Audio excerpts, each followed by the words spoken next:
I am really shocked by the way some unpatriotic Nigerians have gone on social media, misrepresenting IshowSpeed's visit to Nigeria and using it to project a negative image of their very own country, while attempting to spoil what was a good narrative of a very successful visit. First of all, IshowSpeed never said or implied that Nigeria is smelly.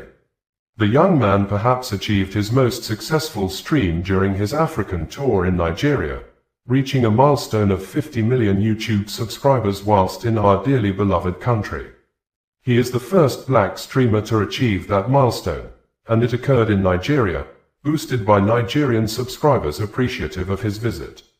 What these few unpatriotic Nigerians, who have a grudge against their own country, fed by a separatist agenda, have done is take a screenshot of a particular stream where Mr. Darren Jason Watkins Jr. made a face for a few seconds, which he often does all over the world. Abubakar Malami, a former Minister of Justice and Attorney General of the Federation who was in office from November 2015 till May 2023 when the then President Muhammadu Buhari completed his 8 years tenure in office, under which courts of competent jurisdiction granted several detained Nigerians bail, but the Buhari government refused to release them and even rearrested some of them after they had perfected their bail conditions. The then Minister of Justice, Abubakar Malami, who was saddled with the responsibility of protecting citizens' rights, came out openly and apparently justified the violations of court orders by the then Buhari-led government, and during the administration of President Muhammadu Buhari,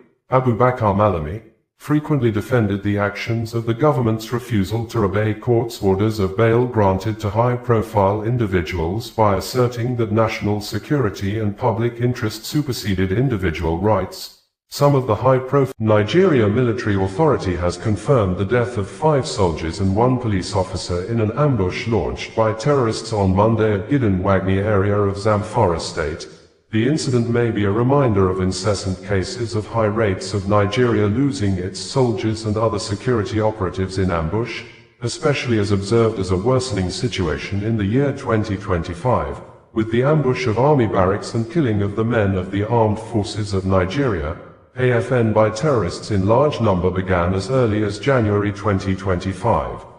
It may be recalled that in January 2025, terrorists launched an attack on the 149 Battalion in Malam Fatori, Borno State, leading to the killing of over 20 military personnel, including a battalion commander and senior officers. Within the first quarter, a careful review of news reports showed that more than 100 Nigeria soldiers were reportedly killed in the first quarter of 2020. Peter Obi, the former Anambra State Governor and last presidential candidate of the Labour Party in the Nigeria 2023 general elections, has insisted that the 3 brothers among the 12 persons that died as a result of fire that engulfed the 25-story building of Great Nigeria Insurance House Plaza at Balogun Market in Lagos Island on Christmas Eve, called for help for days with no emergency response from the government under the leadership of President Bola Ahmed Tinubu, saying, the 3 siblings, Mr. Stephen Onyeka Omatu aged 40,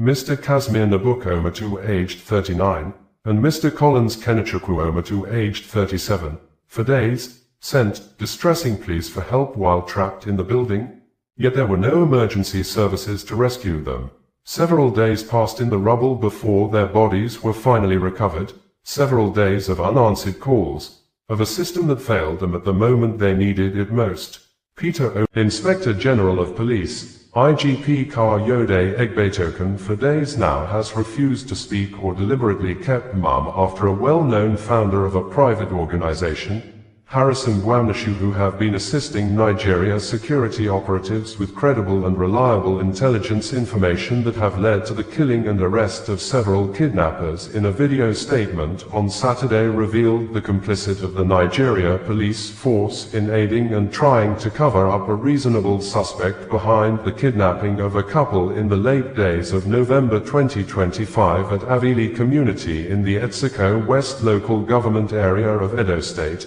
And the reasonable suspect happened to be the younger brother of the man who was kidnapped alongside his wife, which, The kidnappers only set free the wife after a sting operational ransom money of 20 million nairas was given to the kidnappers, with the reasonable suspect fully aware of all arrangements of the top secret. Harrison Gwamnishu, the founder of a registered private organization assisting the Nigeria security operatives with credible and reliable intelligence information that have led to the killing and arrest of several kidnappers in the West Africa country, especially in the South-South geopolitical zone of Edo and Delta states, in a video statement issued via his verified social media account a few hours ago, has said that the family member and a brother of the kidnapped couple who worked with him and his team to deliver the prepared sting operational 20 million nairas ransom to the kidnappers has been arrested alongside his gang members with guns, but, according to Harrison Gwamnishu, immediately the Nigeria police force noticed that he could vividly recognize the suspect as a brother to the kidnapped couple. The Nigeria police force quickly released the suspect and charged other members of his gang arrested in Auchi to court,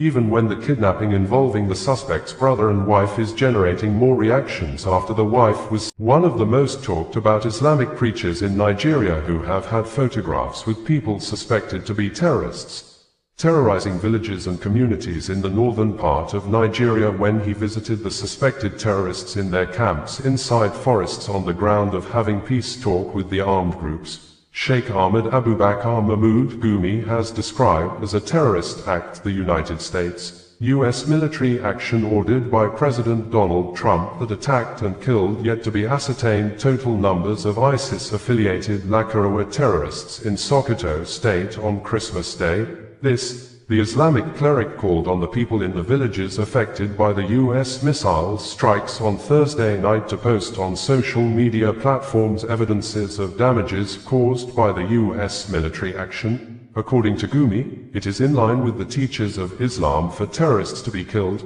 but the killing must be done by people with a clean and holy hands, and not by. While many Nigerians were asleep after the 2025 Christmas celebration, the United States, U.S. warship moved close and took position in the territorial Africa waters, then launched missiles at the dead of the night on Thursday into areas predominantly dominated by the Lakurawa terrorists in the Nigeria northwestern state of Sokoto, with President Donald Trump saying many of the terrorists were killed, but the Islamic State of Iraq and Syria, ISIS in the West Africa province, is yet to issue a statement over the airstrikes on the Lakurawa camps in Sokoto, the armed group that is affiliated with the Islamic State Sahel province operating in Mali, Niger, and the Nigeria Kebbi and Sokoto states, whose activities are mostly observed in 5 local government areas of Tangasa, Gudu, Alela, Binji, and Salame in Sokoto state.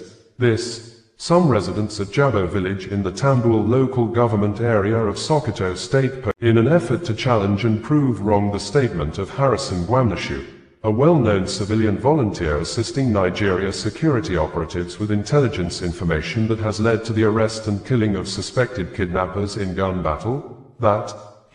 Harrison Gwamnishu was never arrested or charged to court by the Nigeria police force over the 5.4 million nairas he allegedly removed from the 20 million nairas ransom he was contracted to hand over to the kidnappers for the release and rescue of the married couple kidnapped in Avili community in the Etsiko West local government area of Edo State in late November 2025. A leading Nigeria social media influencer and human rights activist, Martins Vincent Otts aka Veridakman on Tuesday night took to his social media pages and presented an apparent questionable court document, probably with malicious intent to manipulate and mislead unsuspecting members of the public. Harrison Gwamnishu says he was never arrested by the police or charged to court as speculated in the public spaces over the 5.4 million nairas he allegedly removed out of the 20 million nairas ransom he was given to hand over to kidnappers, and as well apparently used the money as a bait to stage sting operation for the release and rescue of the husband and wife simply identified as Mr. and Mrs. Ibrahim kidnapped in Avili community in the Etsiko West local government area of Edo State, which generated public reactions after the kidnappers set free the wife and kept the husband in captivity on the ground that the money given to them was not complete. and some persons who have access to the apparent sensitive security information went public to create an impression as if Harrison Gwamnishu stole part of the ransom money, even when Harrison Gwamnishu explained to them that it is part of his operational procedures to remove some cash from the ransom money. His explanation apparently went on deaf ears. And barely 1 month after terrorists invaded the Christian school on November 21, 2025 and kidnapped over 230 school children at the St. Mary Catholic Church School in Papri Town in Niger State, the Nigeria government under the leadership of President Bola Ahmed Tinubu has announced the complete release of all the abducted church school children by the terrorists. According to the presidential spokesperson, Bayo Onanuga, the terrorists released the kids based on intelligence-driven operations, but some Nigerians who took to the comment sections of the presidential spokesperson on social media said the government should come out clean and tell the public the truth that it paid money as ransom to the terrorists to secure the freedom of the kids, stressing that terrorists don't release kidnapped victims for free.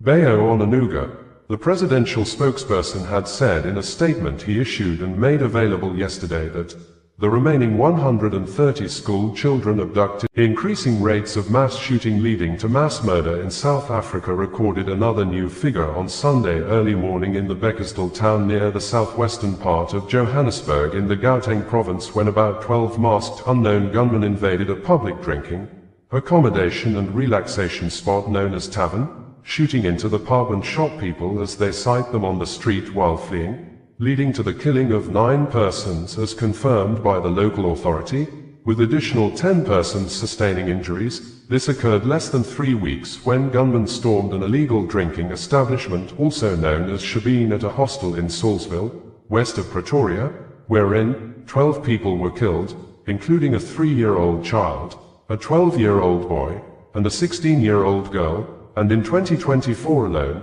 26,232 murder cases representing more than 70 people killed per day in South Africa was reported by the South African police. Bringing you the news in a more digital way.